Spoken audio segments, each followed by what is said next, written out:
Welcome back to the IEA's podcast, Everything Energy. I'm Dan Hewitt. This week, batteries. You might have grown up using batteries in your Game Boy or Walkman. Today, you probably think of them powering your phone or laptop. But over the past decade, it's the energy industry, not portable devices, that has transformed the battery market. It's now 10 times bigger, and over 90% of battery demand comes from the energy sector. We're going to discuss today's topic in two parts. Energy analyst Teo Lombardo is going to start by telling us what batteries are and explaining some of the trends in today's battery market. Then Araceli Fernandez, the head of the IEA's Technology Innovation Unit, will discuss the growing importance of batteries in our energy systems. Teo, thank you for joining us today.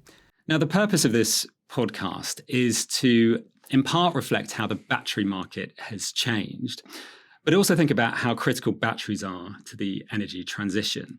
Perhaps, Teo, could you just tell us a little bit about, really incredibly simply, what is a battery? Yeah, very happy to. So a battery basically is a way to store energy. Okay, there are different ways to store energy. Batteries is using chemistry for doing that. So what you're really doing when you charge your phone, for example, that has your batteries inside, is that you're triggering a chemical reaction and you're storing the electricity that you put into your phone to use it at your convenience, so when you want to use it. And when you discharge your battery, so when you use your phone, basically you're doing the reverse, right? You are doing the reverse reaction and get energy out of it. So batteries is not something new, actually. Batteries was invented over 200 years ago in 1800 by Alessandro Volta. But there are different types of batteries, right? So you can use different type of chemical reaction to store that energy. The batteries that we are interested today is batteries that can store a lot of energy in a small space and with small weight. In particular, lithium-ion batteries, that are the batteries you have in your phone, in your laptop, that we have in more and more electric cars and in the grids. Where batteries are used, there are mainly three type of applications. One is electric cars and electric vehicles. That's the biggest one. By today is about 3/4 of the market. Then you have battery storage, big batteries that you use to stabilize your power grid, about 15%. And then you have other applications, portable electronics, about 5%, and things like drones, electric bikes, scooters, and these kind of things, that is another 5% or so. Could you tell us a bit about how the battery market has evolved? Because I think when people think about batteries, they probably think about their phones, their laptops, and also they think about EVs. But the picture in 2016, as opposed to how it is today, it's incredibly different. The market got transformed in the past 10 years. So the first thing that you need to have in mind is that the market today is about 10 times bigger than 10 years ago. So complete change on that side. And indeed, 10 years ago, portable electronics, your phones, were the main source of demand. It was about half. And now they're only 5%. So the main driver here, again, it was electric vehicles. And that happened in many, many different ways. So the fact that EVs started to be the main source of demand, and the demand expanded that rapidly, pushed producers to produce more and more, to optimize their production processes more and more, and that led to the battery price drop that we have seen, that is very impressive. So if you look at 10 years ago, so in 2015, battery price in 2024 was more than 75% lower. And if you look to 2010, the price dropped over 90%. So, and that's very impressive. So batteries now are really cheap enough to power a big revolution in the transport as well in the power grid sector. But it's not free from challenge, right? You have a big concentration of expertise in producing those batteries as well in the supply chain, for example. Right. Now, you know all about batteries. So is there a way for you to describe quite how complicated batteries are at the moment and the level of skill you need to design them and then run them out on a large scale as well? Batteries are a very interesting technology because they're very, very complicated and in a sense they look very easy. So I think when we look at battery production, we need to imagine something in between chip making, chemical industry, and a classical assembly like a car assembly. It's a combination of these three. So on the one side, a battery is a system you have different components, okay, and different materials. the interaction of these different materials define how the battery behave. If it will discharge fast, it will not discharge fast, how much energy you can store, how long it will live. So the complicated thing is that if you change a small detail, so that's similar to the chip making part, okay? If you change one material for a very similar one, or your microstructure, so how your battery looks like really at the micron level, so at very, very small scale, if you change a bit that, the performance can change drastically. So you need a very high level of precision there, right? So it's not only that you need to be precise, but you also need to combine different materials in a very precise way. Now, I want to talk a little bit about market dominance, because you were just talking there about how complicated batteries can be and the complications of running them out at scale. So I want to focus a little bit about what's happened in China over the last decade. So can you tell us where they were a decade ago and their importance to the battery supply chain and the way that they deliver to the world today? Yeah, indeed. Today is difficult to speak about batteries without speaking about China.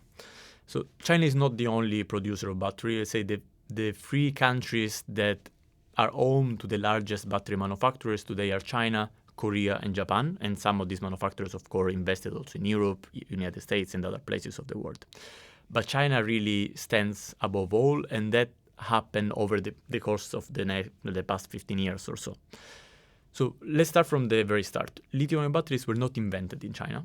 They were invented between the United States and Japan, and they were first commercialized by a Japanese company, actually, Sony, in 1991. Still, China started to produce batteries at the beginning for portable electronics. That was the main source of demand. And starting from 2010, they had a big push also from the government to support that industry and support larger demand through electric vehicles. And today, the two biggest battery manufacturers that are CATL and BYD, they account for more than half of the EV battery production globally. And they really started to produce more batteries and to gain the expertise and train the workforce needed for becoming the giant that they are today through this shift to electric vehicles. So that was the turning point. That created also not only the workforce, but the supply chains that is around batteries, so all the materials that you need for making it, that was, in a sense, built in China, and therefore got concentrated in China. It is still concentrated. Also for market reason, in a sense.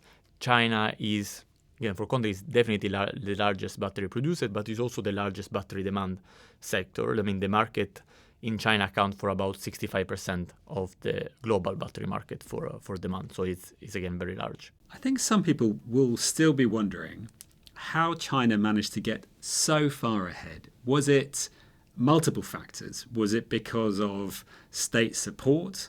Was it because of investment in education and training in those areas? Because their turnaround over the last 10, 15 years has been remarkable.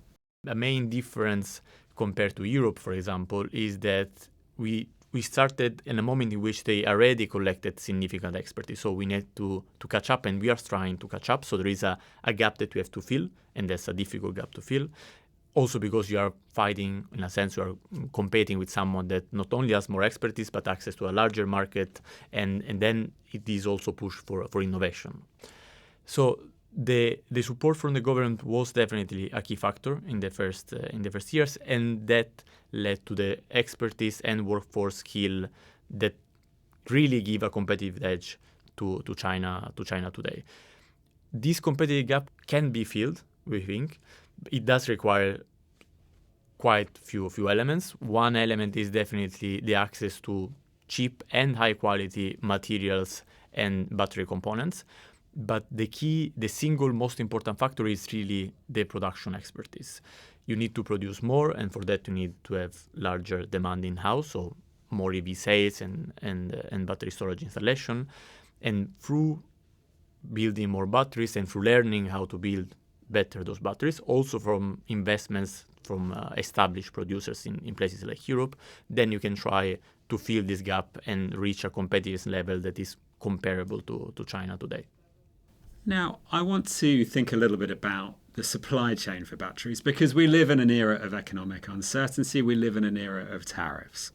So perhaps you could paint a picture around the world in terms of where the bulk of the batteries are produced, but also where some of the critical materials are refined as well. Is it a global picture, or are there large concentrations that we need to know about? There is a large concentration. So let's start from batteries. About 80% of battery cells were produced in China in 2024. Again, for context, China was also 65% of the global market. So most of this is going inside China, but they are also the largest exporter. They account for even a bigger share of production of battery components, like the cathode and anode, and even more the refining of some of these minerals. The battery requires a number of critical minerals like lithium, like nickel, like graphite. And China accounts for a large share of the refining of those, some of that even higher than 90% share over global production. It's a bit of a different story for the mining of these minerals, because that depends more on the availability of the resources.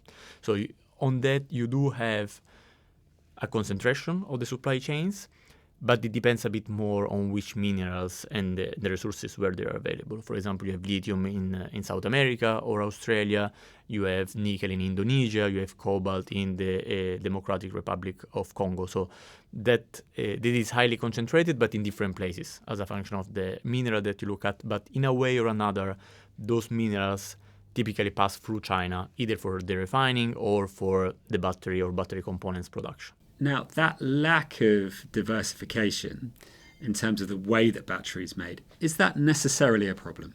So you always want to have supply chain diversification, but you also want at the same time that the more efficient and best producers produce most of that product, because they can produce the higher quality at the lowest price.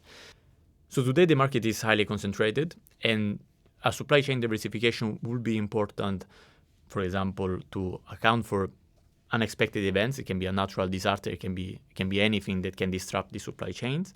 So supply chain diversification, especially for the battery components part and refining of critical minerals, could be important in terms of supply chain resilience.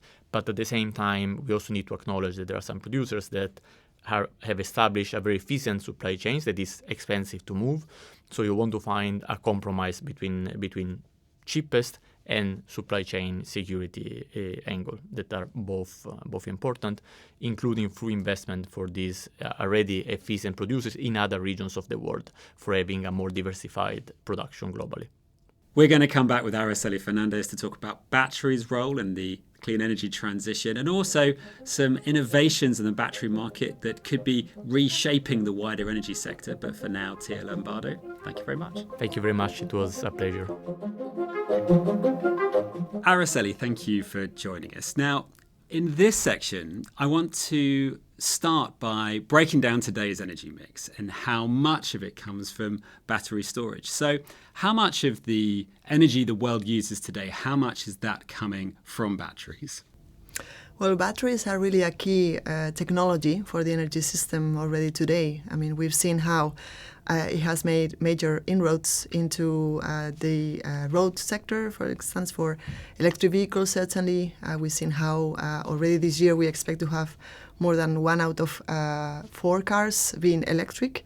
And of course, as well, it plays a major role when it comes to the electrification in general, because it allows as well to decarbonize the electricity generation sector, which basically would be the key pillar for electrifying other sectors that consume energy in this clean energy transition. Now, there's a quote in the recent report that says battery storage in the energy sector is the fastest growing technology. So could you put that into context for us in terms of how much resources and money are going into developing the battery sector right now? Certainly, I mean, batteries are growing very fast. It's one of the energy technologies that it's breaking records. We have few examples of that, but just to put in context, for example, we've seen how over the last 3 years, more or less, wind turbines in terms of installed capacity have increased by 40%. Solar PV has skyrocketed with more than a doubling of installed capacity in that same period, but batteries have even grown faster than that. And with this, you could see that all the technologies in the energy sector are growing at a fast pace, but that's not the case. We also have examples like heat pumps, for example, that grew in that period around 10%. So it's quite remarkable indeed that growth pace of batteries. All right, let's move on to talk about the green transition. Now, is there a way for us to understand how important batteries are for the world making this green transition? Is there a way we can put it into context? Right, sure. Batteries are really critical because they play this dual role. On one hand, they can help decarbonize sectors that consume fossil fuels. On the other hand, they can help as well integrate renewable energy vectors that then can help electrify other sectors. So on one hand, we have this fast development in the electrification of roads, with batteries coming into electric vehicles, which again are the main driver for the demand. And that has led to really develop really sizable industries behind not only the development of those vehicles, but also the battery supply chains and their industries. So that's really a remarkable development that has improved performance and as well affordability for batteries. And this has had some knock-on effects as well on this second use of batteries and second role of batteries, which is to enable this integration of variable renewables in electricity systems. In a way that can help not only decarbonize the electricity sector, which already accounts for 40% of emissions, so that's a big chunk of those global emissions, but at the same time can help make, again, renewable electricity cheaper and available for those sectors that will require that electricity as well to reduce their own emissions. So we've spoken about the role batteries are going to play in clean energy transitions, but there's a broader point that every battery has an environmental footprint. So could we compare the environmental footprint of getting the raw materials that are needed for batteries with other sectors, for example, fossil fuels? Sure. Yeah, I mean, certainly batteries require different types of metals that come from different minerals that need to be mined, of course. And these activities, mining, processing those minerals, have an environmental impact that has not to be neglected and needs to be, of course, tracked and improved. But I think it's also important to put that in context, in the sense that when we look at fossil fuel system, which is the main basis of today's energy system, that also requires extracting different resources, coal, oil, gas from the ground. And actually what we see is that in a system that could move towards renewable energy sources, renewable energy vectors, what we see is that could be a system that could be less intensive in terms of those resources, the extraction of those resources. And that's mainly because the fossil fuels that we extract from the ground, they are consumable commodity. They are burned and they produce the energy that is required for different applications. On the other hand, the minerals that we extract to produce batteries or other clean energy technologies, they are locked into those products and they are used, those technologies are used for 10 years, for more than 10 years, depending on their lifetime. So just because of that different turnover, I mean, it's a much less resource-intensive system, a renewable energy system. And I want to talk about how intensive some battery development is on specific raw materials. So, for example, lithium. How concerned should we be that we're going to run out of some of these rare earths, some of these rare metals? And is that something that we should be thinking about? Or, in fact, is there plenty to go around to help with the clean transition? In general, I think it's important as well to say that when looking at the numbers, we shouldn't be concerned about the availability in terms of, reserves that could be extracted, and they are known as well for those critical minerals, including lithium in this case, that is critically needed for batteries. The issue comes more with the pace at which those minerals could be extracted and could be processed to deliver the metals that are required for manufacturing batteries and other technologies. When we look at critical metals like lithium you've mentioned, but also cobalt that is used in less quantities for batteries, but is also much needed for the clean energy transition, we see different situations. We see in general there are some metals like copper where already to 2030 would expect a bit of a deficit of supply when we compare it to the demand that we expect to have in the next 5 years. In the case of lithium, we have enough, let's say, supplies at the moment to deliver that demand to 2030. But as the transition progresses, when we look further down over the next 10 years, we expect that if we don't accelerate the pace of extracting and processing those metals, those, let's say, supply-demand gaps could increase. So it's more important to focus on what type of investments could be coordinated to make sure that this mining and processing capacity expands fast enough to deliver the demand. And of course, there's other elements here that come to play when we think about recycling, when we think about the quality as well of those ores, of those minerals. And are there any stats you could give us about how important recycling is going to be to stop the world running out of these materials, not necessarily today, but in 10, 15, 20 years' time? Yeah, so we expect that in 10 years' time that will start to have an impact, but we're talking here about a few percentage points compared to the overall demand that we expect. Also because over the next 10 years is the period where we expect the battery industry to grow more. But of course, that's a long race.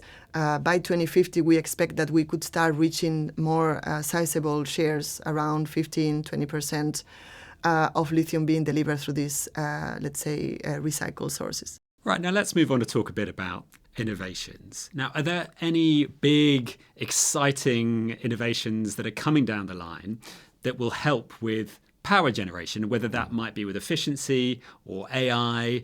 I think it's interesting to know if there are things that are currently being used around the world that people may not know about, and that could potentially change the way that the world uses power over the next decade or so.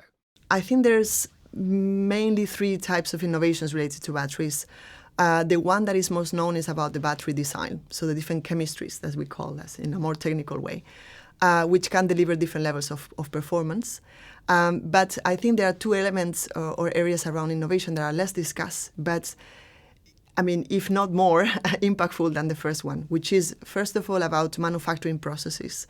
How to make batteries is not an easy process, so how to optimize that process and make sure that quality is ensured and mass production can really be effective and reaching these affordable prices that we are seeing. And the third one is about integration, so really fitting the battery into the system, be it into an electric vehicle, be it into a power generation system. And that's quite important as well, with a view to the final price that system would have. So of course we see a lot of developments on the battery chemistry, the design side. There's a lot of discussion about solid-state batteries to allow for longer ranges, for example, for electric vehicles.